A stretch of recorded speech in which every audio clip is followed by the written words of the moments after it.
നിങ്ങൾക്ക് ഏറ്റവും ഇഷ്ടപ്പെട്ട കഥാപാത്രം ഏതാണെന്ന് ചോദിച്ചാൽ ഞാൻ അവളുടെ രാവുകളിലെ രാജിയെ പറയുള്ളൂ. സീമ എന്നുള്ള വ്യക്തി അദ്ദേഹത്തിന്റെ ആ ഒരു നഷ്ടത്തിനെ എങ്ങനെ മനസ്സിലാക്കും? അദ്ദേഹത്തിന് നഷ്ടമായില്ലല്ലോ, അങ്ങനെ ഉണ്ടല്ലോ കൂടെ, പിന്നെ എന്തിനാ നഷ്ടമാവുന്നത്? എൻ്റെ കൂടെ ഇപ്പോഴും ഉണ്ട്. ജീവിതം പ്ലാൻ ചെയ്യാൻ പാടില്ല. ഞാൻ പണിയെന്ന് പറഞ്ഞ പടം കണ്ടു, നീ അസലായിരുന്നു. ഇതാരപ്പ എന്നെ നീന്ന് വിളിക്കുന്നത്, ആരാന്ന് പറഞ്ഞാൽ കൊള്ളാം. നിനക്ക് എൻ്റെ വോയിസ് പോലും മനസ്സിലായില്ലേ? എൻ്റെ പേര് കമലഹാസൻ എന്നാണ് പറയുന്നത്. എനിക്കൊരു എന്തെങ്കിലും തോന്നി അങ്ങനെ റെയിൽവേ സ്റ്റേഷനിൽ നടന്നതാണ്, അത്രയേ ഉള്ളൂ. പുള്ളി ചോദിച്ചു വാങ്ങിച്ചാണ്. പക്ഷെ മമ്മൂക്കേൻ്റെ രീതി വേറെയായിരുന്നു. ഒരു കാലിൻ്റെ മുകളിൽ കാലിട്ട് അങ്ങനെ ഒരു ഇതിൽ സ്റ്റൈൽ. ഞാൻ നേരെ പോയി, ഞാൻ സീമ, എനിക്ക് നിങ്ങളെ ഭയങ്കര ഇഷ്ടമായി കേട്ടാ എന്ന് പറഞ്ഞ് വന്നു. മമ്മൂക്ക ഞാനൊക്കെ ഒരു കട്ടിലിങ്ങ് കിടക്കും. അന്നൊന്നും കയറവനൊന്നുമില്ല. ഇപ്പോൾ മധുരാത്രി എന്ന് പറഞ്ഞ പടത്തിൽ 9 ആർട്ടിസ്റ്റാണ് ഒരു റൂമിലിരുന്നത്. എത്ര വയസ്സായി? ഞാനിത് റിസർച്ച് ചെയ്ത് കണ്ടുപിടിച്ചില്ല. മോനെ എത്ര വയസ്സ്? 28 വയസ്സ്. സീമ ചേച്ചിനെ വിളിച്ചു കഴിഞ്ഞാൽ കേൾക്കുന്ന പാട്ട് അതും കേട്ടാ പണ്ടാണ്. ശരി, ഓക്കെ. മാം ആ കാലം മിസ് ചെയ്യുന്നുണ്ട്. എന്തിനാ? ഞാൻ പോയാലല്ലേ മിസ് ചെയ്യാൻ, അഭിനയിക്കുന്നില്ലല്ലോ ഞാൻ. കഥാപാത്രത്തിന് ആവാഹിക്കാൻ നമ്മളെന്താ ദൈവോ വല്ലതാണോ? എന്താ ബേസിക്കലി ഇങ്ങനെയാണോ? ഇതാണ് സീമ. ഒരു ഇൻട്രൊഡക്ഷൻ്റെയും ആവശ്യമില്ലാത്ത മലയാളത്തിലെ ഏറ്റവും സവിശേഷമേറിയ സ്ഥാനമുള്ള മലയാളത്തിലെ മഹാനടി സീമയാണ് നമ്മോടൊപ്പം ചേരുന്നത്. പണി എന്ന ഏറ്റവും പുതിയ സിനിമ അവരുടേതായി റിലീസായിട്ടുണ്ട്. നമസ്കാരം. നമസ്കാരം. ഇവിടെ ഇരിക്കുമ്പോൾ കുറച്ച് ഭയമുണ്ട്, കുറേ ബഹുമാനമുണ്ട്. കാരണം മലയാള സിനിമയെ ഗതി തിരിച്ചുവിട്ട ഒരു സ്ഥലത്താണ് നമ്മളിപ്പോൾ ഇരിക്കുന്നത്. പുതിയ സിനിമ റിലീസായിരിക്കുന്നു, ഒരു ഇടവേളയ്ക്ക് ശേഷം മലയാളത്തിൽ അഭിനയിച്ചിരിക്കുന്നു. മാം എപ്പോഴും പറയണ പോലെ സിനിമയായാലും സീരിയലായാലും വ്യത്യാസമൊന്നും തോന്നിയിട്ടില്ല എന്ന് പറയുന്നു. പക്ഷേ മലയാള സിനിമ ഇപ്പോൾ വലിയ മാറ്റത്തിൻ്റെ ഒരു പാതയിലൊക്കെയാണ്. മഞ്ഞുമൽ ബോയ്സും മറ്റു സിനിമകളൊക്കെ ഇറങ്ങി എല്ലാവരും മലയാളം സിനിമ ഉറ്റുനോക്കുന്ന ഒരു സമയത്താണ് മാമിൻ്റെ ഒരു സിനിമ ചെയ്യുന്നത്. എന്തെങ്കിലും മാറ്റം തോന്നിയോ? അല്ല, എനിക്ക് ഒന്നാമത്തെ ജോജു സാറിന് നന്ദി പറയാണ്. ബിക്കോസ് പുള്ളി വന്ന് എന്നെ അപ്രോച്ച് ചെയ്ത വിധം എനിക്ക് ഭയങ്കര ഇഷ്ടമായി. എന്നുവെച്ചാൽ എനിക്ക് വേണ്ടി വെയിറ്റ് ചെയ്ത്, ഞാൻ നാട്ടിൽ ട്രിവാൻഡ്രത്ത് പോയിരുന്നു, തിരിച്ച് വന്നപ്പം പുള്ളി എനിക്ക് വേണ്ടി വെയിറ്റ് ചെയ്ത് എന്നെ വന്ന് കണ്ട് പറഞ്ഞ് കഥാപാത്രം എന്താണെന്ന് പറഞ്ഞ് മനസ്സിലാക്കി കൊടുത്ത്, അങ്ങനെ ആ ഒരു രീതി ഉണ്ടല്ലോ, ഭയങ്കര ഒരു ഇഷ്ടമായി എനിക്ക്. വെച്ചാൽ കുറേ വർഷങ്ങളായി അങ്ങനെ ഒരു ഡയറക്ടർ വന്ന് കഥ പറഞ്ഞ് എന്താ കഥാപാത്രം എന്നൊക്കെ പറഞ്ഞ് അങ്ങനെ. ഇപ്പോൾ എല്ലാവരും ഫോണിൽ കൂടി നിങ്ങൾ പടം ചെയ്യാൻ റെഡിയാണോ? അതായത് നാളെ ഷൂട്ടിംഗ് ഉണ്ടാവും, മറ്റന്നാൾ ഷൂട്ടിംഗ് ഉണ്ടാവും, വരുമോ? ഇതാണ് ഇപ്പോഴത്തെ രീതി. പണ്ട് അങ്ങനെയല്ലല്ലോ നമ്മൾ. പക്ഷെ ഇപ്പോഴത്തെ ആ ഒരു രീതിന് പുള്ളിക്കാരൻ വന്ന് അപ്രോച്ച് ചെയ്ത വിധം ഭയങ്കര ഇഷ്ടമായി എനിക്ക്. അത് ആ ഒരു നന്ദി എനിക്ക് ഭയങ്കരമായിട്ട് കൊണ്ടിട്ടുണ്ട്. എനിക്ക് ഫിലിമിലൊക്കെ ഷൂട്ട് ചെയ്ത് തുടങ്ങിയ ആക്ടേഴ്സിന് ഒരു ഡിസിപ്ലിൻ ഉണ്ട്, ഡയറക്ടർമാരോട് എപ്പോഴും ഒരു ബഹുമാനമുണ്ട്. എത്രയൊക്കെ ബന്ധം ഉണ്ടായാലും ക്യാമറ ഓൺ ആക്കാൻ വേണ്ടിയിട്ട് ഡയറക്ടർ ക്യാമറയുടെ പിറകെ നിന്ന് കഴിഞ്ഞാൽ അവിടെ തൊട്ട് അവരെ നിങ്ങൾ സാറിനെ അഡ്രസ്സ് ചെയ്യുള്ളൂ. അതെ, ജോജു മാമിനേക്കാളും പ്രായം കുറഞ്ഞ ഒരാളാണ്. ഡെഫിനറ്റായിട്ട് ഞാൻ പ്രായം കുറഞ്ഞതിനല്ല, ആ സ്ഥാനത്തിനാണ്. ഇവൻ ശശിയേട്ടനെ പോലും ലൊക്കേഷനിൽ സാറിനാണ് വിളിക്കുന്നത്. ശരിക്കും സർ, എൻ്റെ പൊസിഷൻ എന്തിനാ എൻ്റെ മോൻ അസോസിയേറ്റ് ചെയ്തപ്പോഴും സർ ഓക്കെ ആണോ പൊസിഷൻ എന്നൊക്കെ ചോദിച്ചിട്ടുള്ളൂ. അത് അവർക്ക് കൊടുക്കുന്ന ഒരു സ്ഥാനമാണ്. നമ്മൾ അത് ബഹുമാനിക്കണം. ഡയറക്ടേഴ്സിനെ നമ്മൾ ബഹുമാനിച്ചേ പറ്റൂ. ഒരുപാട് പേര് പറയും ചേച്ചി പേര് വിളിക്കാൻ, അവനല്ല, അത് ഒരു സാറാണ്. അപ്പം അത് ഞാൻ ഈ സാറിന് പറഞ്ഞുകൊണ്ടല്ലേ ഈ ചോദ്യം വന്നത്. അതാണ്. എവിടെ വെച്ചാ കഥ പറയുന്നത്? എത്ര നേരം കൊണ്ട് കഥ പറഞ്ഞു മാം? എങ്ങനെ, എന്തുകൊണ്ടോ ഓക്കെ പറഞ്ഞു? ഇവിടെ വെച്ചാണ് പറഞ്ഞത്. എനിക്ക് വേണ്ടി കാത്തിരുന്ന് ITSൽ താമസിച്ചു. പുള്ളി എന്നെ കണ്ടിട്ടാണ് വീണ്ടും കൊച്ചി പോവാൻ പോയത്. അപ്പോൾ ഇവിടെ വന്ന് കണ്ടു. അപ്പോൾ മോനും ഉണ്ടായിരുന്നു. മോന് നല്ല കഥാപാത്രം അമ്മ ചെയ്യണം. ഞാൻ പറഞ്ഞു ഉറപ്പായിട്ടും നല്ല ഇല്ലെങ്കിലും ഞാൻ ചെയ്തേനെ, പുള്ളി വന്ന് വിളിച്ച രീതിക്ക് എന്ന് പറഞ്ഞു. അല്ല, അത് ഭയങ്കര ഇഷ്ടമായി കഥാപാത്രം. അപ്പോൾ ഞാൻ പറഞ്ഞു പടം എനിക്ക് അറിയണ്ട, പടം മുഴുവനും കഥ എന്താണെന്ന് എനിക്കറിയണ്ട, എൻ്റെ കഥാപാത്രം എന്താണെന്ന് പറഞ്ഞാൽ മതി. അതാണ് എപ്പോഴും ഞാൻ എല്ലാവരുടെ അടുത്തും പറയും, എൻ്റെ കഥാപാത്രം എന്താണെന്ന് മാത്രമേ എനിക്ക് അറിഞ്ഞാൽ മതി എന്നേ പറയുന്നുള്ളൂ. ഗിരിയുടെ അമ്മ, ഗിരി എന്തുകൊണ്ടാണ് ഇത്രയും ശക്തിയുള്ള ഒരു മനുഷ്യനായതിൻ്റെ കാരണം ഗിരിയുടെ അമ്മയാണ്, പണിയിലെ ഗിരിയുടെ അമ്മ. അതെ. അപ്പോൾ ഗിരിയുടെ അമ്മ വളരെ കുറച്ചേ സംസാരിക്കുള്ളൂ, അതായത് കുറുകിയ വാക്കുകളെ സംസാരിക്കുന്നുള്ളൂ. പക്ഷെ സംസാരിക്കുന്നതൊക്കെ തിയേറ്ററിലെ പഞ്ചാണ്. മാമിന്റെ സീൻസിനൊക്കെ ഭയങ്കര കയ്യടിയാണ്. ഈ പഞ്ച് ഡയലോഗ് പറയുന്നവരെയാണ് ഞാൻ അടിച്ചോളാം. അതായത് ട്രെയിലറിൽ തന്നെയുള്ളൊരു വരി ഉണ്ടല്ലോ, അവന്മാരെ നിന്റെ കയ്യിൽ കിട്ടും ചതച്ചേക്കണം എന്ന് പറയുന്നത്. അങ്ങനെ പറയുന്ന ഒരു അമ്മ എന്ന് പറയുന്നത് വളരെ റയറല്ലേ. എങ്ങനെ ഉണ്ടായിരുന്നു ഗിരിയുടെ അമ്മയാവുന്നത്? ചിലർ പറയും, ഡയറക്ടേഴ്സ് പറയും നിങ്ങൾ അഭിനയിച്ചോളൂ എന്ന്. പക്ഷെ ഞാൻ അങ്ങനെ ഒരിക്കലും ചെയ്യില്ല. അവരുടെ മനസ്സിൽ എന്താ ഉള്ളതെന്ന് വെച്ചാൽ അവർക്ക് മാത്രമേ അറിയുള്ളൂ. ഓക്കെ, ഒരു ഡയറക്ടറിൻ്റെ മനസ്സിൽ എന്താ ഉള്ളതെന്ന് വെച്ചാൽ അവർക്ക് മാത്രമേ അറിയുള്ളൂ. ആ കഥാപാത്രം നമ്മൾ ഏറ്റെടുക്കണം, അല്ലാതെ നമ്മളുടെ ഇഷ്ടത്തിന് നമ്മൾ ചെയ്യാൻ പാടില്ല. മനസ്സിലായോ? ഇപ്പം ഒരു ഡയറക്ടറിന് മാത്രമേ അറിയുള്ളൂ ആ കഥാപാത്രത്തിൻ്റെ ലെങ്ത് എന്താണ്, അതിൻ്റെ വെർത്ത് എന്താണെന്ന് പുള്ളിക്ക് മാത്രമേ അറിയുള്ളൂ. അത് നമ്മൾ ചെയ്ത് കൊടുക്കണം എന്നാണ് എൻ്റെ ഒരു ഇത്. അല്ലാതെ എൻ്റെ ഇഷ്ടത്തിന് എനിക്ക് ചെയ്യാൻ ഒക്കില്ല. അത് പുള്ളിക്കാരൻ അസാധ്യമായിട്ട് പറഞ്ഞു തന്നെനിക്ക്. ചേച്ചി എനിക്ക് ഇങ്ങനെ വേണം, ചേച്ചി ചേച്ചി എനിക്ക് ഇങ്ങനെ വേണം, ചേച്ചി ചേച്ചി എനിക്ക് ഇങ്ങനെ. ഞാൻ ഓരോന്നോരോന്ന് ചെയ്ത് കാണിക്കും. ഇത് അല്ലേ ചേച്ചി, അല്ലേ ചേച്ചി, അങ്ങനെയല്ലേ ചേച്ചി, ഇങ്ങനെ വേണം, നാച്ചുറലായിട്ട് പറഞ്ഞേക്ക്, അങ്ങനെ ചേച്ചി എങ്ങനെ ഇരിക്കുന്നു അങ്ങനെ ചെയ്താൽ മതി, ഇങ്ങനെ പറയുള്ളൂ പുള്ളി. അപ്പോൾ അത് പുള്ളിക്കാരൻ എന്ത് പറഞ്ഞാൽ അതേ ഞാൻ ചെയ്തിട്ടുള്ളൂ. ഡയറക്ടേഴ്സ് ആക്ടർ അല്ല എല്ലാ കാലത്തും? ഡെഫിനറ്റായിട്ടും. ഇപ്പോൾ ഇതിനകത്ത് തന്നെ മാമിൻ്റേതായിട്ടുള്ള കുറച്ച് ആക്ഷൻ സീക്വൻസുകളൊക്കെ ഉണ്ട്. എനിക്ക് മൊത്തം പറയാൻ പറ്റില്ല, കാരണം പടം കാണാൻ കുറേ വെയിറ്റിംഗ്. അതെ, കുറച്ചായാലും അങ്ങനെയൊക്കെ ഒരു കാര്യം ചെയ്തിട്ട്, അതായത് കുറച്ചാളുകളെ ഞാൻ ബാക്കി പറയുന്നില്ല. അപ്പോൾ അത് കുറച്ച് കാലത്തിന് ശേഷം ചെയ്തതിൻ്റെ ഒരു അത് ഞാൻ എനിക്ക് പറഞ്ഞ രീതി വേറെയാണ്, എടുത്ത രീതി വേറെയാണ്. അപ്പൊ പറഞ്ഞ രീതിനേക്കാളും എടുത്ത രീതി എനിക്ക് ഭയങ്കര ഇഷ്ടമായി. അത് സിനിമയ്ക്ക് പഠിപ്പിക്കണ്ട, അപ്പൊ അതുകൊണ്ട് ചെയ്തോളൂ. മനസ്സിലായോ? അതാണ്. മാമിനെ പറ്റിയിട്ട് ദീദി ദാമോദരൻ എഴുതിയ പുസ്തകത്തിൽ പറയുന്നൊരു വരിയുണ്ട്, അതായത് ഈ പ്രപഞ്ചത്തെ മൊത്തം പ്രകാശാക്കുന്ന പോലത്തെ ഒരു ചിരിയാന്ന്. എത്രയോ വലിയ വലിയ ചോദ്യങ്ങളൊക്കെ വലിയ വലിയ അവതാരകരിരുന്ന് ചോദിക്കുമ്പോഴൊക്കെ അവർ എളുപ്പത്തിൽ അവരുടെ മോനെ ഓടിച്ച് കളയുന്നത് ഞാൻ കണ്ടിട്ടുണ്ട്. എന്നിട്ട് ഇങ്ങനെ ഒരു ചിരിയും ഉണ്ടാവും. എങ്ങനെ പറ്റുന്നത്? ചേട്ടാ കേട്ടോളൂ, എന്താ വേണ്ടെന്ന് പറയും. നല്ലതല്ലേ? അതെ, ഗംഭീരാണ് ആ ആറ്റിറ്റ്യൂഡ്. ചിരിച്ചങ്ങ് ആൾക്കാർ തീർത്തളയും. അങ്ങനെയല്ല, അതങ്ങനെ ആയിപ്പോയതാണ്. അല്ലാതെ എപ്പോഴും പോസിറ്റീവായിട്ടിരിക്കണം എന്നുള്ളൊരു ചിന്തയുണ്ട് എനിക്ക്. അത് എല്ലാവരും പറയും, ഞാൻ ഉള്ളപ്പോഴും സീമേച്ചി ഉണ്ടെങ്കിൽ അത് ആ സ്ഥലം ഒരു പോസിറ്റീവാണെന്ന്. അതിനെ കീപ്പപ്പ് ചെയ്യാണെന്നാണ് എൻ്റെ ഒരു വിചാരം. നല്ലൊരു പ്ലസന്റ് അല്ലേ അത്? നല്ല വാക്കാണ് അത് കേൾക്കാൻ. ഹാപ്പി പേഴ്സൺ ആണ് സീമേച്ചി. അതെ. കമൽ ഒരു ഇതിൽ എഴുതിയിട്ടുണ്ട്, കമലഹാസൻ, നമ്മളൊരു ജീവിതം ഒരു ട്രെയിനാണ്. ഇറങ്ങേണ്ടവർക്ക് ഇറങ്ങും, കയറേണ്ടവർ കയറും, പക്ഷെ അവസാനം എവിടെ പോയി നിൽക്കണോ അത് നിൽക്കും. അത് ഇതാണ് ജീവിതം. ബ്യൂട്ടിഫുൾ. ഓക്കെ. എനിക്ക് മാമിൻ്റെ ഇഷ്ടമുള്ളൊരു ജീവിതത്തിലൊരു ബന്ധം മാമും കമൽ സാറും തമ്മിലുള്ളതാണ്. അതെ. കമൽ സാറ് ഒരു ഇൻ്റർവ്യൂവിൽ പറഞ്ഞാണ്, നിങ്ങൾക്കൊക്കെയാണ് സീമ, എനിക്ക് ശാന്തിയാണ്. ഞാനിപ്പോഴും ഫോണിൽ ഇപ്പോൾ ഒരു സംഭവം നടന്നു. ഈ പടം ജോജു സാറ് കമലിനെ ഇട്ട് കാണിച്ചിരിക്കുന്നു. അപ്പം ഇതെനിക്കറിയില്ല. അപ്പോൾ എനിക്കൊരു ഫോൺ കോൾ വന്നു. ഞാൻ പണിയെന്ന് പറഞ്ഞ പടം കണ്ടു. എങ്ങനെയുണ്ടായിരുന്നു? മുഴുവനും കണ്ടോ? ആ, ഞാൻ കണ്ടു. ഞാൻ ചോദിച്ചു, എങ്ങനെയുണ്ടായിരുന്നു? നീ അസലായിരുന്നു. ധാരപ്പ എന്നെ നീ എന്ന് വിളിക്കുന്നത് എന്നെങ്ങനെ ആലോചിച്ചു. ഞാൻ പറഞ്ഞു, ആരാന്ന് പറഞ്ഞാൽ കൊള്ളാം. നിനക്ക് എൻ്റെ വോയിസ് പോലും മനസ്സിലായില്ലേ? എനിക്ക് വയസ്സായതുകൊണ്ടാണോ?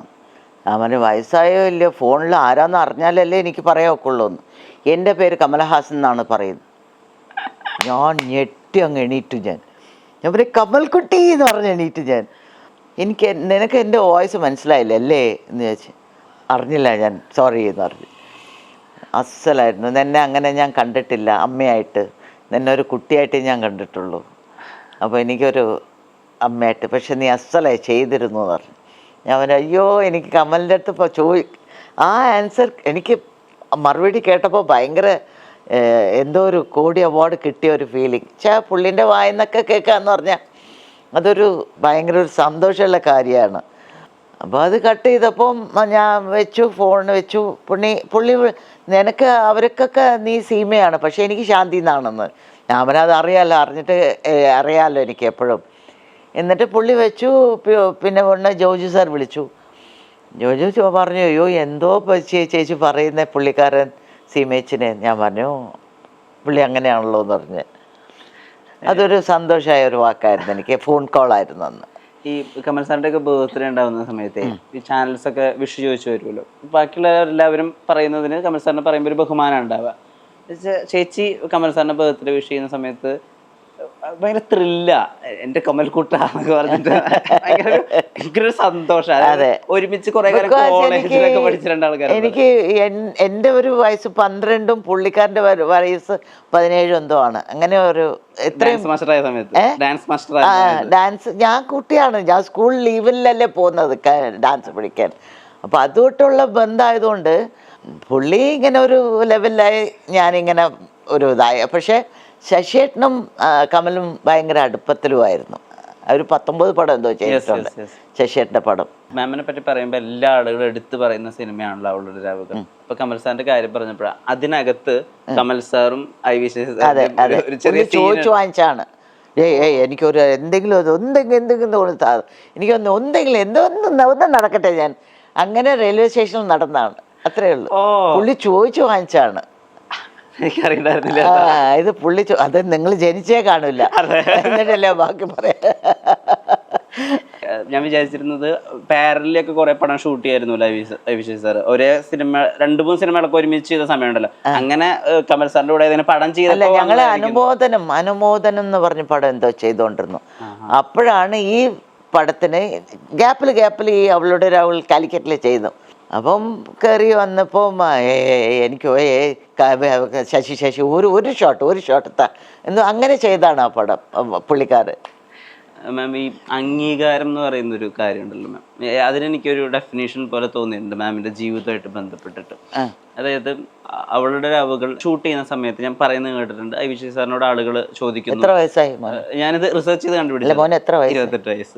28 വയസ്സ്.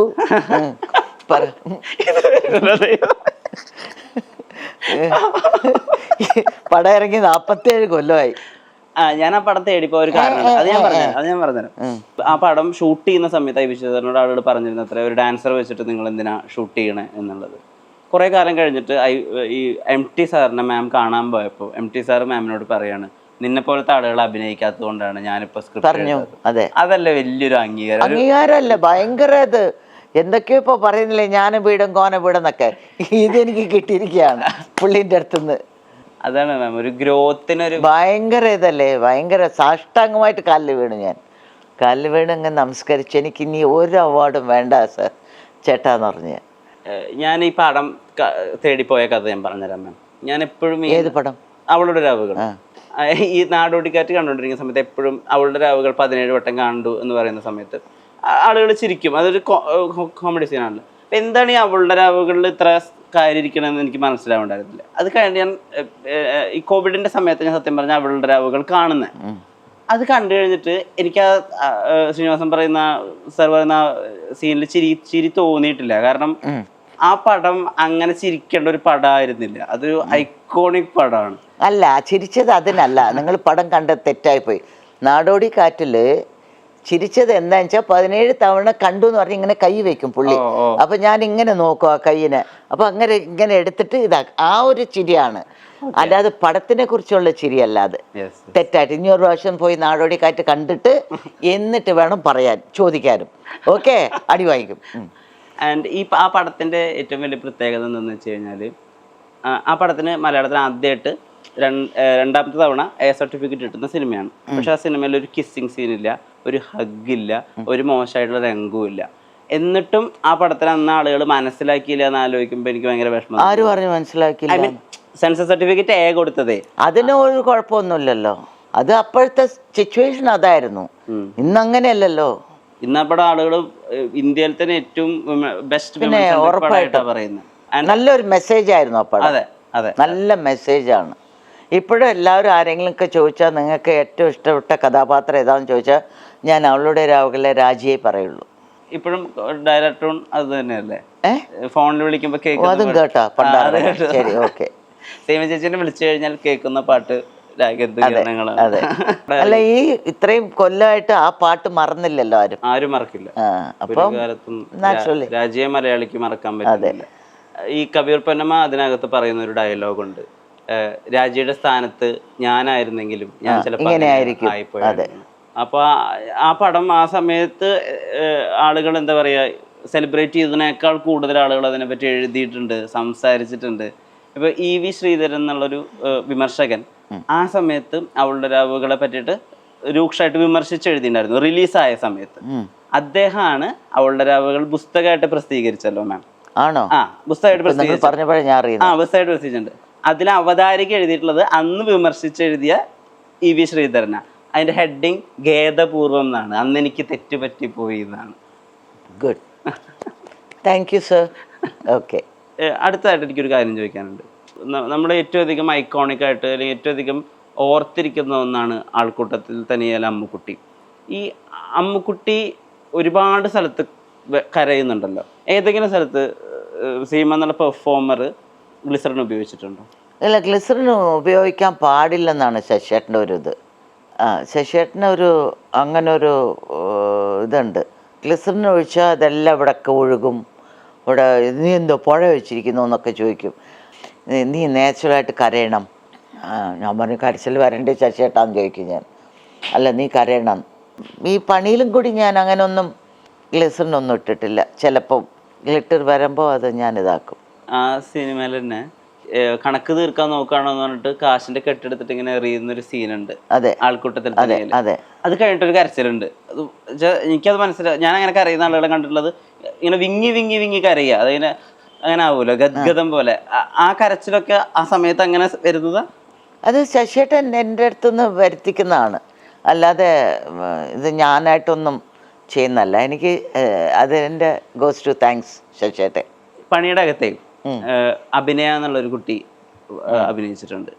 അവർ കുറച്ച് സ്പെഷ്യലി ഏബിൾഡ് ആണ്, അവർക്ക് സംസാരിക്കാനും കേൾക്കാനും സാധിക്കില്ല. പക്ഷേ ആ കുട്ടീനെ പോലെ ഒരു ക്ലവർ ഞാൻ കണ്ടിട്ടില്ല. ദൈവം എന്തെങ്കിലും ഒന്ന് കൊടുത്തില്ലെങ്കിലും ഇനി ഒന്ന് കൊടുക്കും എന്നുള്ളതാണ് ദൈവത്തിൻ്റെ ഒരു കഴിവാണത്. ഇങ്ങനെ ഈ മൈൻഡിൽ എങ്ങനെയാണ് കയറ്റുന്നതെന്ന് അറിയുന്നില്ല. അതായത് ക്യാമറേൻ്റെ അടുത്ത് അസോസിയേറ്റ് ആരെങ്കിലും നിന്നാൽ നമ്മൾ പറയുന്ന ഡയലോഗിന് അടുത്ത് പുള്ളി ഇങ്ങനെയാക്കി ആ ഡയലോഗ് പറയും. എനിക്ക് അത് ഭയങ്കര ഒരു കുട്ടിയുടെ കഴിവാണത്. ഞാനിത് ഇങ്ങനെ കണ്ടിട്ടില്ല. ഇത് ബ്യൂട്ടിഫുള്ളാണത്. എനിക്ക് മനസ്സിലായില്ല എനിക്ക് എങ്ങനെയാണെന്ന്. പുള്ളി എല്ലാം ഇംഗ്ലീഷിലാണ് എഴുതുന്നത്. നോക്കി നോക്കി പറഞ്ഞിട്ട് വായ നോക്കി പറഞ്ഞിട്ട് എഴുതുകയാണ്. അപ്പം ഇവർ എഴുതി തരും, അസോസിയേറ്റ് എഴുതി കൊടുക്കും ഇംഗ്ലീഷിൽ. ഇത് വായിച്ചിട്ടാണ് കുട്ടി പറയുന്നത്. അപ്പം ഞാൻ അവരുടെ അമ്മയുടെ അടുത്ത് ചോദിച്ചു. ആ അമ്മ ഇപ്പം മരിച്ചു എന്ന്, പാവം. ആ അമ്മേൻ്റെ അടുത്ത് ചോദിച്ചു, നിങ്ങൾ ഇംഗ്ലീഷ് മാത്രം, പക്ഷെ ആക്ച്വലി തമിഴാണ് ആ കുട്ടി. Settle down Hyderabad. അപ്പം ഞാൻ ചോദിച്ചു, നിങ്ങൾ എന്തുകൊണ്ട് തമിഴ് പഠിപ്പിച്ചില്ല എന്ന് ചോദിച്ചു ഞാൻ ഈ കുട്ടിക്ക്. അല്ല മാഡം, അത് ഒരുപാട് ഭാഷകൾ പഠിച്ച കൺഫ്യൂഷനായി പോവും, അപ്പോൾ ഒറ്റ ഇതിൽ വേണം ചെയ്യാൻ പറഞ്ഞുകൊണ്ടാണ് ഇംഗ്ലീഷ് പഠിപ്പിച്ചതെന്ന് പറഞ്ഞവർ. പക്ഷെ അതൊക്കെ ഒരു ഭയങ്കര കഴിവാണത്. ഞാൻ ഇങ്ങനെ നോക്കുക കുട്ടീൻ്റെ തന്നെ. ഞാൻ പിന്നെ സെറ്റിൽ പോയാൽ വെളിയിൽ അങ്ങനെ ഇരിക്കില്ല, സെറ്റിൻ്റെ ഉള്ളിൽ തന്നെ ഇരിക്കും, അവിടെ തന്നെ ഇരിക്കും. അത് ജോജി സാറിൻ്റെ ചോദിച്ചറിയാം. ഈ കുട്ടി എങ്ങനെ അത് എടുക്കുന്നു, എങ്ങനെ പഠിക്കുന്നു, ഇതൊക്കെ നോക്കിക്കൊണ്ടിരിക്കും ഞാൻ. കഴിവാണ് ആ കുട്ടി. Hats off. എന്തെങ്കിലും നന്നായി അഭിനയിച്ചിട്ടുണ്ട് അതിൽ. സിനിമയുടെ ശേഷം, ഷോട്ടിന് മുമ്പ് ശേഷമൊക്കെ അഭിനയോട് സംസാരിക്കാനൊക്കെ നോക്കിയിരുന്നോ മാം? എൻ്റെ അടുത്തല്ലേ വന്നിരിക്കുന്നേ. എൻ്റെ അടുത്ത് വന്നിരിക്കുന്ന ജോജി സാറിൻ്റെ അടുത്ത് ചോദിക്കും, നിങ്ങളുടെ അമ്മയല്ല, എൻ്റെ അമ്മയാണിത്. The colour all mine, not you എന്നൊക്കെ പറയും. ചുറ്റുമുള്ള ആളുകളുടെ അടുത്ത് ലൊക്കേഷനിൽ പോകുമ്പോൾ മാം ഒരു ബോണ്ട് ഉണ്ടാക്കുമല്ലോ, അവരുടെ ഒരാളാണ് ഞാൻ എന്നുള്ളൊരു ഫീലിംഗ് ഉണ്ടാക്കുമല്ലോ. അത് ശരിക്കും ഷൂട്ടിംഗ് പ്ലേസ് എൻജോയ് ചെയ്യാൻ വേണ്ടിയിട്ട്, അതൊക്കെ എല്ലാവർക്കും ഒരു സന്തോഷം കിട്ടാൻ വേണ്ടിയിട്ട് എന്താ അത് ചെയ്യുന്നത്? എപ്പോഴും ഇത് ആളുകൾ അങ്ങനെയല്ല. ഇപ്പം നിങ്ങൾ വന്നപ്പോൾ ഞാൻ എവിടെയായിരുന്നേ? ഇവിടെ ഇരുന്നു. എന്തിനാ ഇവിടെ ഇരുന്നേ? നിങ്ങൾ വന്ന് കാത്തിരുന്ന് നിങ്ങളെ കാപ്പിച്ചിട്ട് ഞാൻ വന്ന് പതുക്കെ വന്ന്, ഇതല്ലല്ലോ അതിൻ്റെ ഇത്. ഇതൊരു എക്സാമ്പിൾ അല്ലേ? നമ്മളെ റിസീവ് ചെയ്യാൻ വേണ്ടിയിട്ട് ഇവിടെ ഇരിക്കുകയാണ്. That's all. നമ്മൾ ഒരു സ്ഥലത്ത് പോകുമ്പം അവരുടെ കൂടെ അവർ ബ്ലിങ്ക് ചെയ്ത് അവിടെ ഇരുന്നാലേ ഒരു ഒരു യൂണിവേഴ്സിറ്റി പോലെ ഒരു ഫാമിലി ആയിട്ട് തോന്നിക്കുള്ളൂ. അല്ലാതെ ഞാൻ പോയി എനിക്ക് ഒന്നാമത്തെ കാരവൻ ഇഷ്ടമല്ല. കാരവനിൽ പോയി ഇരുന്നിട്ട് ഞാൻ ഒന്നും ഇതാക്കില്ല. അവരടുത്തേ പറയൂ, ഞാൻ കാരവൻ വേണ്ട, എനിക്ക് ഇതെങ്കിലും റൂം താന്നേ പറയുള്ളൂ ഞാൻ. അത് നമ്മളുടെ എൻ്റെ സ്കൂൾ അതായിരുന്നു. ഇപ്പം ഈ പറയുന്ന ആൾക്കൂട്ടത്തിൽ തനിയനൊക്കെ മമ്മൂക്ക ഞാനൊക്കെ ഒരു കട്ടിലിങ്ങ് കിടക്കും. അന്നൊന്നും കാരവനൊന്നുമില്ല. എല്ലാ ആർട്ടിസ്റ്റും ഒരു റൂമിലായിരുന്നു. ഇപ്പോൾ മധ്യരാത്രി എന്ന് പറഞ്ഞ പടത്തിൽ 9 ആർട്ടിസ്റ്റാണ് ഒരു റൂമിലിരുന്നത്. മമ്മൂക്ക, ലാലു അലക്സ്, ക്യാപ്റ്റൻ രാജു, മണിയമ്പിള്ള രാജു, രവീന്ദ്രൻ, കുഞ്ചേട്ടൻ, ശങ്കർ, ഇനി ഒരാളും കൂടി ഓർക്കുന്നില്ല ഞാൻ. അങ്ങനെ 9 പേര് ഒരു റൂമിലാണ് കിടക്കുന്നത്. അവരവർക്ക് എല്ലാവർക്കും റൂമുണ്ട് താനും, പക്ഷേ കിടക്കുന്നത് ഒറ്റ റൂമിലാണ് കിടക്കുന്നത് എല്ലാവരും. അങ്ങനെ ഒരു യൂണിറ്റ് ഉണ്ടായിരുന്നു. അതിപ്പോൾ ഇല്ല. മിസ് ചെയ്യുന്നുണ്ടോ? അത് അവരോട് ചോദിക്കണം, എൻ്റെ അടുത്ത് ചോദിച്ചൊരു കാര്യം. ഞാൻ അങ്ങനെ തന്നെ ഞാൻ ഇങ്ങനെ തന്നെയല്ലേ ഇരിക്കുന്നേ. കാലം മിസ് ചെയ്യുന്നുണ്ട്. എന്തിനാ? ഞാൻ പോയാലല്ലേ മിസ് ചെയ്യാൻ. അഭിനയിക്കുന്നില്ലല്ലോ ഞാൻ. വല്ലപ്പോഴും പോവും. ജോയ് സാറിൻ്റെ അടുത്ത് ചോദിച്ചറിയാം, അവിടെ സെറ്റില്ല, അവിടെ എങ്ങനെ ഇരിക്കും ഞാൻ. അത്രേ ഉള്ളൂ. ഈ തഗ് ലൈഫ് എവിടുന്നാ വരുന്നത്? ഇങ്ങനെ കുറുക്ക് കൊള്ളുന്ന മറുപടി വരുന്നില്ലേ? ഞാൻ എന്തെങ്കിലും ചോദിച്ചാൽ അത് നേരെ റിവേഴ്സ്, അതെങ്ങനെ സാധിക്കുന്നു? അത് നിങ്ങൾ ചോദിക്കുന്ന രീതിയിൽ ഞാൻ പറയുന്നത് അത്രേ ഉള്ളൂ. അത് ആലോചിക്കേണ്ട കാര്യമൊന്നുമില്ലല്ലോ. മാമിൻ്റെ ജീവിതത്തിൽ ഏറ്റവും പ്രധാനപ്പെട്ട ഒരാളാണ് ഐ വി ശശി സാർ. അപ്പം അതിനുശേഷം അദ്ദേഹം നമ്മളൊപ്പം ഇല്ല. അത് നമുക്ക് വല്ലാത്ത മിസ്സിങ് ഉണ്ട്. കാരണം ആൾക്കൂട്ട സിനിമകൾ, വലിയ സിനിമകൾ, മലയാളത്തിൻ്റെ ചരിത്രം തിരുത്തിക്കുറിച്ച് പോലത്തെ സിനിമകൾ അത് നമുക്ക് കിട്ടുന്നില്ല. സീമ എന്നുള്ള വ്യക്തി അദ്ദേഹത്തിൻ്റെ ആ ഒരു നഷ്ടത്തിനെ എങ്ങനെ മനസ്സിലാക്കുന്നത്? അദ്ദേഹത്തിന് നഷ്ടമായില്ലല്ലോ, അങ്ങനെ ഉണ്ടല്ലോ കൂടെ, പിന്നെ എന്തിനാ നഷ്ടമാവുന്നത്? എൻ്റെ കൂടെ ഇപ്പോഴും ഉണ്ട്. അങ്ങനെ വിചാരിച്ചാൽ പോരെ. എവിടെയോ ഷൂട്ടിങ്ങിന് പോയിട്ടുണ്ട്. എപ്പോൾ നോക്കിയാലും ദുബായും അവിടെ ഇവിടെയൊക്കെ പോകും. ഷൂട്ടിങ്ങിന് 10-30 ദിവസമൊക്കെ പോയിരിക്കും. അതുപോലെ ഒരു ഫീലിംഗ് അത്രേ ഉള്ളൂ. തീരെ സംസാരിച്ചിരുന്നില്ല എന്ന് കേട്ടിട്ടുണ്ട്. അപ്പോൾ എങ്ങനെയായിരുന്നു ഇത്? എത്ര ദിവസം നോക്കി ഇതൊക്കെ എൻ്റെ ഇൻ്റർവ്യൂ ഒക്കെ? ഞാൻ പറയാം. മാമിൻ്റെ ഈ ആൾക്കൂട്ടത്തിൽ തന്നെ എന്നുള്ള സിനിമയില്ലേ, അപ്പോൾ ഞാൻ ചോദിച്ചിട്ടുണ്ട് അമ്മയോട്, എന്തിനാണ് എപ്പോഴും ഈ പടം കാണിക്കുന്നത്? അമ്മനെ അന്വേഷിച്ചെന്ന് പറയണേ. യെസ്. അപ്പോൾ അമ്മ പറയുന്നത്, നോക്കുമ്പോൾ ആ സിനിമയിലെ എല്ലാ ക്യാരക്ടേഴ്സിനും എന്തെങ്കിലും ഒരു ആവശ്യമുണ്ട്. അച്ചാച്ചൻ വെച്ചിട്ട് ആ വീട്ടിലെ സ്വത്ത് ആവശ്യമുണ്ട്. ഈ മമ്മൂക്കും അവരുടെ വൈഫിനും ഈ ബന്ധം അവസാനിപ്പിച്ച് 2 വഴിക്ക് പോകണം, അവരുടെ ആവശ്യമുണ്ട്. പക്ഷെ ആരുടെയും ഒന്നും ആവശ്യപ്പെടാതെ ഒരാളെ കുറേ കാലമായിട്ട് ഒന്നും തിരിച്ച് പ്രതീക്ഷിക്കാതെ സ്നേഹിക്കുന്ന ഒരാളുള്ളൂ ഇവിടെ. അത് അമ്മുക്കുട്ടിയാണ്. അമ്മുക്കുട്ടിയെ പോലെ ആവണം നമ്മുടെ ആളുകളെ സ്നേഹിക്കാൻ. ആണ്. Very good. നല്ലൊരു കോംപ്ലിമെൻ്റ് ആണ്. താങ്ക് യു പറയും അമ്മയ്ക്ക്. അപ്പം അതുകൊണ്ട് അപ്പോഴാണ് ഞാൻ മാമിനെ ശ്രദ്ധിക്കാൻ തുടങ്ങിയത്. അതിനുശേഷം ഞാൻ എപ്പോഴും ഇങ്ങനെ വായിക്കും. ആളുകൾ ഈ പറഞ്ഞ പോലെ മാമിനെ എപ്പോഴെങ്കിലും പറയാൻ ഇങ്ങനെ മിസ്സാക്കൂല. അതായത് മലയാളത്തിലെ മികച്ച നടി വന്നൊക്കെ പറഞ്ഞാൽ പറയും സീമ ചേച്ചി ഉണ്ട്, സീമ ചേച്ചി താങ്ക് യു. അതൊരു നികത്താൻ പറ്റാത്ത ഒരു പൊസിഷനാണ് എന്നുള്ളതാണ്. ആൻഡ് എവിടെയൊക്കെ നമുക്ക് ഇപ്പൊ പവറും ബ്യൂട്ടിയും ഉള്ളൊരു കോമ്പിനേഷൻ ഉണ്ടല്ലോ. ബോൾഡ് ആയിട്ടുള്ള ക്യാരക്ടേഴ്സ് ജീവൻ വേണം, എന്നാൽ അപ്പുറത്ത് ബ്യൂട്ടിയും വേണം. അതിൻ്റെ രണ്ടിൻ്റെ ഒരു രസമുള്ള മിക്സർ ആയിരുന്നു സീമ എന്ന് പറയുന്നത് പെർഫോമൻസ്. യെസ്. എനിക്ക് വാർത്തയിലൊക്കെ കിട്ടില്ല.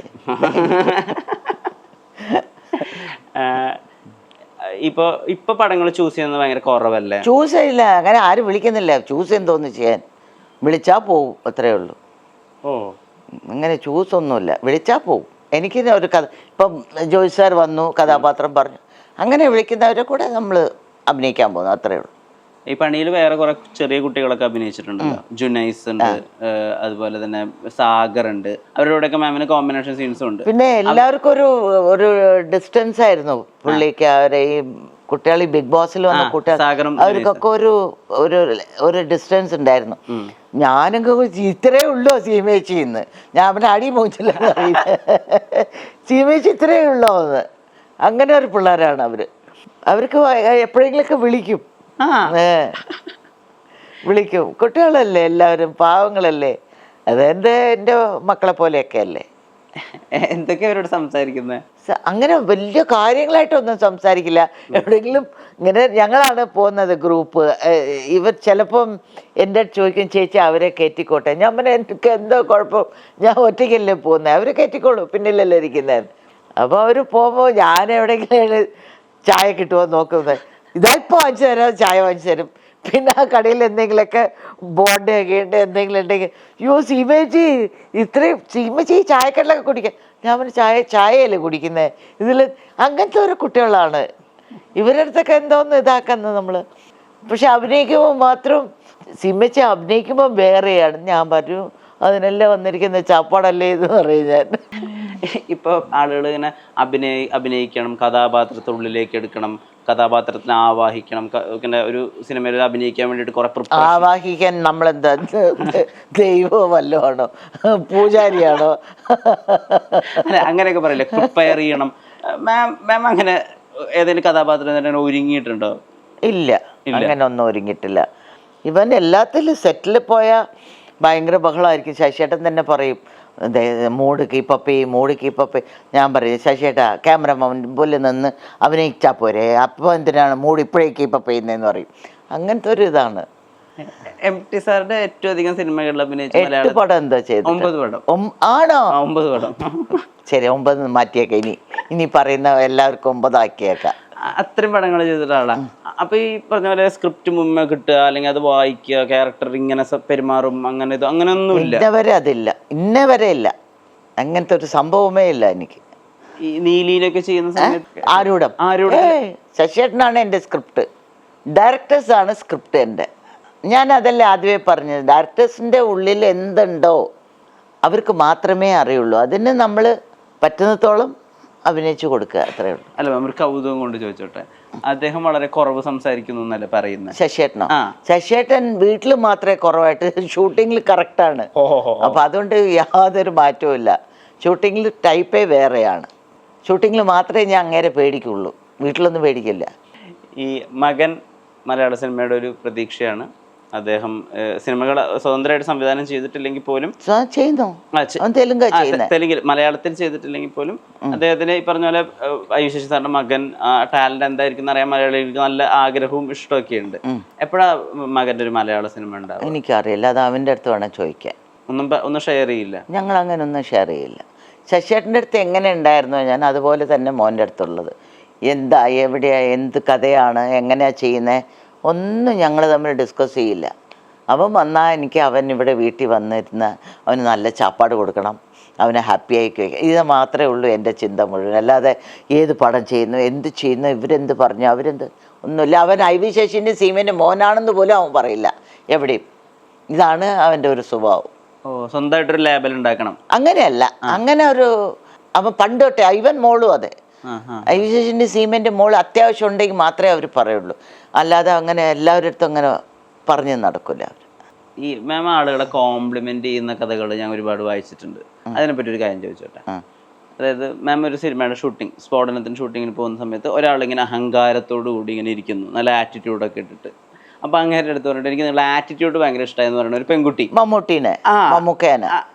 അങ്ങനെ പറയുന്ന ഒരു പെൺകുട്ടി ഭയങ്കര റയർ ആയിരിക്കില്ല. നിങ്ങളുടെ ആറ്റിറ്റ്യൂഡ് എനിക്ക് ഭയങ്കര ഇഷ്ടമായെന്ന്. അത് ഇപ്പോൾ ജേട്ടനൊക്കെ നമ്മൾ കാണുന്നു, ജേട്ടന് ആ ഒരു രീതിയാണ്. പക്ഷേ നമ്മൾ അങ്ങനെ ഒരു പേഴ്സണെ കുറച്ച് കാണുന്നത് സുഖമായിട്ടന്നെ അങ്ങനെ ഉണ്ടാവും. പക്ഷെ മമ്മൂക്കേൻ്റെ രീതി വേറെയായിരുന്നു, ഒരു പ്രത്യേകിച്ച് ഒരു ഇതായിരുന്നു. അപ്പോൾ ഞാൻ ചോദിച്ചു ആരങ്ങേരെന്ന് ചോദിച്ചു. പുള്ളി മമ്മൂട്ടി എന്നാണ് പേര്, ഒരു ഇതിൽ ഒരു കഥാപാത്രം ചെയ്യുന്നു, മിക്കവാറും സീമൻ്റെ ഒക്കെ പാരായിരിക്കും എന്നൊക്കെ. ആ പുള്ളി ഇരുന്ന രീതി എനിക്കിഷ്ടമായി. ഒരു കാലിൻ്റെ മുകളിൽ കാലിട്ട് അങ്ങനെ ഒരു ഇതിൽ സ്റ്റൈൽ.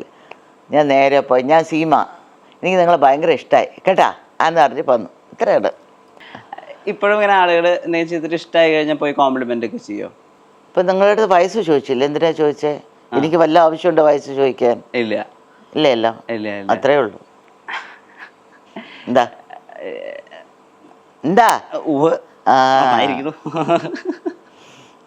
അത്രേ ഉള്ളൂ.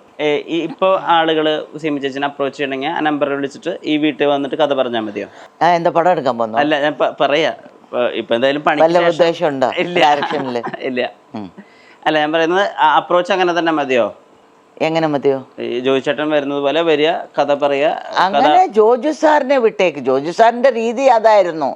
ബാക്കിയുള്ളവർ അങ്ങനെ തന്നെ വന്ന് വിളിക്കണം എന്നൊന്നുമില്ല. ചിലപ്പോൾ സീമേച്ചി പടം ചെയ്യുന്നുണ്ട്, ഇങ്ങനെയുണ്ട്, നാട്ടിൽ നിന്നൊക്കെ വരുമായിരിക്കും. അങ്ങനെ ഇപ്പം ചെയ്യാൻ ഇഷ്ടമുണ്ടെങ്കിൽ ചെയ്യുമെന്ന് പറയുന്നു, ഇല്ലെങ്കിൽ ഇല്ലെന്ന് പറയുന്നു, അത്രേ ഉള്ളൂ. ഈ ആളുകൾക്ക് ഇപ്പോഴും വലിയൊരു സ്നേഹവും ഇഷ്ടമൊക്കെയാണ് ചേച്ചിയുടെ. ഡെഫിനറ്റ് ആയിട്ടുണ്ട്. അതിനൊക്കെ ഒരുപാട് നന്ദിയുണ്ട്. എനിക്ക് ഭയങ്കര ഇഷ്ടമാണ് എന്നുള്ളത് എനിക്കറിയാം. ഈ ആളുകൾ ഓടി വന്ന് കെട്ടിപ്പിടിക്കുന്നു, ഞങ്ങൾക്ക് ഇഷ്ടമുള്ള കുറേ കഥാപാത്രങ്ങളുടെ പേരിട്ടിട്ട് വിളിക്കുന്നു. എയർപോർട്ടിലൊക്കെ വെച്ച് കാണുമ്പോൾ ആളുകൾ പല ആളുകൾ എന്താ പറയാ സ്നേഹം കൊണ്ട് കെട്ടിപ്പിടിച്ച് കരഞ്ഞ ആളുകളുണ്ട്. അപ്പം ഈ ആളുകളുടെ ഒരു ഇഷ്ടം അല്ലെ ആളുകളുടെ ഒരു സ്നേഹം, അതുകൊണ്ട് ഇപ്പോൾ എന്താ പറയാ ഇടയ്ക്കൊക്കെ പേഴ്സണൽ ആവശ്യങ്ങൾക്ക് വേണ്ടി പടത്തിൻ്റെ ഇടയിലൊക്കെ ഗ്യാപ്പ് ഒക്കെ എടുത്തിട്ടുണ്ടല്ലോ മകനെ നോക്കാനൊക്കെ. അപ്പൊ സിനിമയോട് അങ്ങനെ ഭയങ്കര പാഷൻ, അങ്ങനെ ഭയങ്കര ഇഷ്ടം അങ്ങനെ തോന്നിയിട്ടുണ്ടോ? അതോ സിനിമയോടുള്ള മാമിനോടുള്ള ഒരു ആറ്റിറ്റ്യൂഡ് എങ്ങനെയാണ്? സിനിമ എന്നുള്ളത് എൻ്റെ ചോറാണ്. അതിനെ പുച്ഛിക്കാനോ അതിനെ ഇതാക്കാനോ ഞാൻ ഒരിക്കലും തയ്യാറാവില്ല. മക്കളൊക്കെ നോക്കുന്നൊക്കെ ശരിയാണ്, പക്ഷെ സിനിമ എന്നുള്ളത് എൻ്റെ ചോറിനെ കവിഞ്ഞിട്ട് ഞാനൊന്നും തെറ്റായിട്ട് അതിനെ ഭാവിക്കുകയില്ല. മാമിനോട് ഭയങ്കര വലിയ ബഹുമാനമുള്ള മറ്റൊരു ഏരിയ കൂടിയുണ്ട് എനിക്ക്. അതായത് ഇപ്പോൾ ഒരാൾക്കൊരു നഷ്ടം സംഭവിച്ചു എന്ന് വിചാരിക്കുക, അല്ലെങ്കിൽ ഒരാൾക്കൊരു എന്തെങ്കിലും ചെയ്തത് പ്ലാൻ ചെയ്തതുപോലെ നടന്നില്ല. അപ്പോൾ നമ്മുടെ കൂടെയുള്ള ഒരാൾ അതിനെ കോംപ്ലിമെൻ്റ് ചെയ്തത് ഏറ്റെടുത്ത് നടത്തുക എന്ന് പറയുന്നത് ഒരാൾക്ക് കിട്ടാവുന്ന ഏറ്റവും വലിയ ഭാഗ്യമാണ്. ഞാൻ പറയാൻ ഉദ്ദേശിച്ചത്, മാം ഈ വിശേഷതയും കൂടിയിട്ട് അനു എൻ്റർപ്രൈസസും അതുപോലെ ആരോഹമൊക്കെ തുടങ്ങുന്ന സമയത്ത് അതിനൊരു ഡിപ്പ് വന്നിരുന്നു. അപ്പോൾ മാമാണ് ഇറങ്ങിയിട്ട് അത് ശരിയാക്കുന്നത്. അതിനുള്ള ശക്തി മുമ്പ് അങ്ങനെയൊന്നും ചെയ്തിട്ടില്ല, യൂണിറ്റിനെ കോർഡിനേറ്റ് ഒന്നും മുമ്പ് ചെയ്തിട്ടില്ല, അപ്പം അങ്ങ് ചെയ്യല്ലേ, അതിനുള്ള ശക്തി എവിടെ നിന്നാണ് കിട്ടിയത്? അല്ല, അത് ശക്തി എന്നൊന്നും പറയാക്കില്ല, അതങ്ങനെ ആയിപ്പോയി, അത്രേ ഉള്ളൂ. അല്ലാതെ അതിനൊരു ശക്തിയെന്നോ ഇത് അല്ലെങ്കിൽ ഞാൻ അഭിനയിച്ചില്ലെങ്കിൽ എനിക്കിങ്ങനെ വന്നിരിക്കണമെന്നോ അങ്ങനെയൊന്നും യാതൊരു പ്ലാനില്ല. ജീവിതം പ്ലാൻ ചെയ്യാൻ പാടില്ല. ജീവിതത്തിൽ നാളെ എങ്ങനെ ആവണം അങ്ങനെ ആവണം എനിക്ക് എന്നെ സംബന്ധിച്ചോളം, ബാക്കിയുള്ളവർക്ക് എനിക്കറിയില്ല. എനിക്ക് നാളത്തെ കാര്യത്തിന് പ്ലാന് അങ്ങനെയൊന്നും ഞാൻ ചെയ്യാറില്ല. ഇന്നെന്തോ അത് സംഭവിച്ചാൽ അങ്ങനെ പോവും. അല്ലാതെ നാളെ എങ്ങനെ ആവണം അങ്ങനെ ആവണം അത് യാതൊരു ഉദ്ദേശം എനിക്ക് അങ്ങനെയൊന്നുമില്ല. അതുകൊണ്ട് അന്ന് അങ്ങനെ സംഭവിച്ചു, അന്ന് അങ്ങനെ ഒരു ഏറ്റെടുക്കണതിൻ്റെ ഒരു ചുമതല എനിക്ക് കിട്ടി, ഞാൻ ഏറ്റെടുത്തു. That's it. ഒരുപാട് ഗ്രേറ്റസ്റ്റ് പെർഫോമൻസുകളുണ്ടല്ലോ. അപ്പോൾ ആളുകൾ അവാർഡാണോ ആളുകളുടെ ഈ അനുമോദനമാണോ? അനുമോദനമാണ്. ഒരു 4 പേര് സെലക്ട് ചെയ്യുന്ന ഒരു അവാർഡല്ലല്ലോ നമുക്ക് അത്യാവശ്യം. 100,000 പേര് അനുമോദിക്കുന്നതല്ലേ വലിയ കാര്യം. ഏതാ നല്ലത്? 100,000 പേര് അനുമോദിക്കുന്നതന്നെ. അതിന് നമുക്ക് മുഖമുണ്ട്, അത് അവരുടെ മുഖത്ത് സത്യം നമുക്ക് മനസ്സിലാക്കാനും സാധിക്കും. അതിപ്പോൾ നിങ്ങളുടെ അമ്മ പറഞ്ഞത് തന്നെ നിങ്ങളുടെ മുഖത്ത് കാണാൻ എനിക്ക്, അതെനിക്കൊരു അംഗീകാരമാണ്. അതെ അതെ അതെ, അതൊരു അനുമോദനമാണ്. അല്ല, അത് വലിയ കാര്യമാണ്. ഈ വാതിൽ കടന്നു വരുന്ന മാമിന് അന്ന് ഭയങ്കര ക്ലോസ് ആയിട്ടുള്ള മാമിൻ്റെ കൂടെയുള്ള ഫ്രണ്ട് ആരാ? ഇപ്പോഴും ചെന്നൈയിലേക്ക് വന്ന മാമിനെ വിസിറ്റ് ചെയ്യുന്ന ക്ലോസ് ഫ്രണ്ട് ദൗത്യ ഉണ്ടല്ലോ അവിടെ, അവളുണ്ട്. പിന്നെ അങ്ങനെയല്ല, എല്ലാവരുടെ അടുത്തും നന്നായി പെരുമാറും. ജസ്റ്റ് എല്ലാവരുടെ അടുത്തും. ഇപ്പം മെനിങ്ങാന്ന് രാധ വന്നു. അപ്പം അവരൊക്കെ ഒരു ഫാമിലി ആയിട്ടാണ് വരുന്നത്. അല്ലാതെ ഞാനൊരു സീമയാണ് അവളൊരു രാധയാണ് അങ്ങനെയല്ല വരുന്നത്. എല്ലാവരും വരും പോവും. വരുന്നവരൊക്കെ സന്തോഷമായിട്ടിരിക്കും, വരുന്നവർക്ക് ആഹാരം കൊടുക്കും. ഞാൻ കേട്ടിട്ടുണ്ട് ഈ കാത്തുവാക്കൽ 2 കാതൽ എന്നുള്ള സിനിമയുടെ അകത്ത് മാം വേണം ആ റോളിലേക്ക് എന്ന് പറയുന്നത് നയൻതാരയാണ് എന്നുള്ളത്. അതെ, അവരൊരു വലിയ ആർട്ടിസ്റ്റാണ്, നിങ്ങൾ അവരെ ഇടൂ, അവർ ഗംഭീരമായിട്ട് ചെയ്യും എന്നുള്ളത്. പിന്നീട് നയൻതാരയെ പറ്റി ഇതിനോട് സംസാരിച്ചിരുന്നു ഷൂട്ടിങ്ങിൻ്റെ സമയത്ത്? ആ ബഹുമാനം കൊടുത്തു എനിക്ക്. അത് ആ ഒരു അവർക്ക് ബാക്കിയുള്ളവർക്ക് എന്നെക്കുറിച്ച് അറിയില്ല. അപ്പോൾ ഗൂഗിളിൽ പോയി തപ്പാണ്. അപ്പം തപ്പിയിട്ട് അവർ പറയാണ്, അയ്യോ ഇവങ്ങളെ എപ്പടി നമ്മൾ സമാളിക്കരുതെന്ന് വെച്ചാൽ എങ്ങനെ ഞങ്ങൾ ഇതാക്കുമെന്ന്. അപ്പോൾ പറഞ്ഞു, നയൻ അങ്ങനെയൊന്നുമില്ല, അവർ നല്ലതാണ്, നല്ല കോപ്പറേറ്റ് ചെയ്യുന്നവർ. പോയപ്പോൾ അവർക്ക് ഹാപ്പിയായി, അത്രയേ ഉള്ളൂ. മാമിൻ്റെ പേരിൽ ഒരുപാട് റെക്കോർഡുകളുണ്ട്. 1-2 ഞാൻ പറഞ്ഞു. ഒന്ന്, ഏറ്റവും അധികം MT സാറിൻ്റെ കഥാപാത്രങ്ങൾ അവതരിപ്പിച്ചിട്ടുള്ള നായിക നടി, ആദ്യമായിട്ട് മലയാളത്തിൽ 2ാമത് സർട്ടിഫിക്കറ്റ് സിനിമയിൽ അഭിനയിച്ച നടി, അതിന് പക്ഷേ ഇന്ന് കൾട്ട് സ്റ്റാറ്റസ് ആണ്. 3ാമത്തത്, ആദ്യമായിട്ടൊരു ബുള്ളറ്റ് ഓടിക്കുന്ന രംഗത്തിൽ പ്രത്യക്ഷപ്പെട്ട മലയാള നടിയും സിമി ചേച്ചിയാണ്. ആ ബുള്ളറ്റ് ഓടിച്ച് വയ്യാതെ എടുക്കുന്ന സിമി ചേച്ചിയെ വിളിച്ചത് അന്നത്തെ തമിഴ്നാട്ടിൻ്റെ ചീഫ് മിനിസ്റ്റർ MGR ആണ്. അതെ, അത് ആ ആർട്ടിസ്റ്റിന് കൊടുക്കുന്ന ഒരു കരുതലല്ലേ? പിന്നെ ഡെഫിനറ്റായിട്ടും ഇത്രയും പഠിച്ചു വെച്ചിട്ടുണ്ടല്ലോ. ഇതൊക്കെ സംഭവിച്ച 80-ലല്ലേ, 44 കൊല്ലമായല്ലേ. 28 വയസ്സൊന്നും പറയുന്നു, പഠിക്കാൻ ഒരുപാട് ബുദ്ധിമുട്ടിയോ? അത് ആ സംഭവം കേട്ടപ്പോഴേ നമുക്ക് ഭയങ്കര രോമാഞ്ചമായി പോയി. കാരണം മലയാളത്തിലത്തെ ഒരു ആർട്ടിസ്റ്റ് നായിക നടിയാണ്, ഒക്കെ ശരിയാണ്, പക്ഷെ അവർക്കൊരു ആക്സിഡന്റ് പറ്റിയപ്പോൾ ആ നാടിന്റെ ചീഫ് മിനിസ്റ്ററിനെ വിളിച്ചിട്ട് നിനക്ക് ചെയ്യേണ്ട കാര്യമുണ്ടോ എന്ന് ചോദിക്കാന്ന് പറയുന്നത്. പുള്ളിയും ഇൻഡസ്ട്രിയിൽ ഉള്ളത് കൊണ്ടാണ് പുള്ളി അങ്ങനെ ചോദിച്ചത്. പുള്ളിയും സിനിമയിലല്ലേ ഉണ്ടായിരുന്നേ. അതെ അതെ അതെ. അപ്പൊ അതിന്റെ ഇത് എന്തുകൊണ്ടാ നീ ചെയ്തേ, ഡ്യൂപ്പ് ഇട്ടാ പോരായിരുന്നോ എന്ന്. അപ്പം അതുവരെ അവർ എന്നെ പഠിപ്പിച്ചത് ലെഫ്റ്റിൽ ബ്രേക്കും റൈറ്റിൽ ആക്സിലേറ്ററുമാണ്. അപ്പോൾ ഷൂട്ടിംഗ് സമയത്ത് തന്നത് റൈറ്റിൽ ബ്രേക്കും ലെഫ്റ്റിൽ ആക്സിലേറ്ററാണ്. അപ്പോൾ റൈറ്റിൽ ബ്രേക്ക് ഇടുമ്പം ഞാൻ ലെഫ്റ്റിൽ ഇടുമ്പോൾ മുഴുവനും ബ്രേക്ക് ഇടുകയെന്ന് വിചാരിച്ച ആക്സിലേറ്റർ കൂട്ടുകയാണ് ഞാൻ. അങ്ങനെ കൊണ്ട് മരത്തിൽ ഇതാക്കിയതാണ്.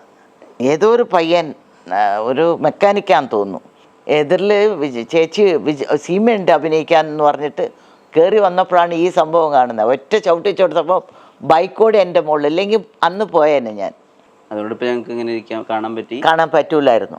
അല്ല, ആ പയ്യൻ ചവിട്ടിയില്ലായിരുന്നെങ്കിൽ പോയേനെ, ഞാൻ മുകളിൽ പോയേനെ, അപ്പോഴേ പോയേനെ. ബേസിക്കലി ഇങ്ങനെയാണോ അതോ ഞാൻ വന്നതുകൊണ്ട് ഇങ്ങനെ ആയതാണോ? ഇതാണ് സീമ. അയ്യോ എന്തൊരു ചിരിയാണ്, ചിരിക്കാൻ മാത്രമേ ഉണ്ടായിരുന്നില്ല.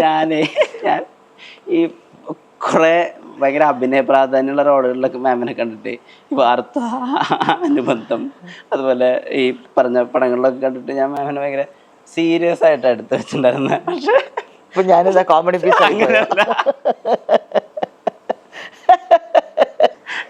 ഞാനെന്താ കോമഡി പീസായി പോയ? ഇല്ല, ഞാൻ പൊളിയാ. മാമിന് ഇനി ഒരുപാട് കാര്യങ്ങൾ ചെയ്യാനുണ്ട് കേട്ടോ മലയാള സിനിമയിൽ. ആണോ? ആ ശരി, ഓക്കെ, ചെയ്താ പോരാ. ഇപ്പോഴാണ് മനസ്സിലായത്, ഒരു 10 വയസ്സ് കുട്ടിയുടെ ആറ്റിറ്റ്യൂഡോട് കൂടിയിട്ട് ലൈഫിന് ഇത്രയും കൗതുകത്തോടു കൂടി കാണുന്ന ഭയങ്കര ബ്യൂട്ടിഫുൾ ആയിട്ടുള്ള ഒരാളാണ്. ഓ, താങ്ക് യു. Thank you.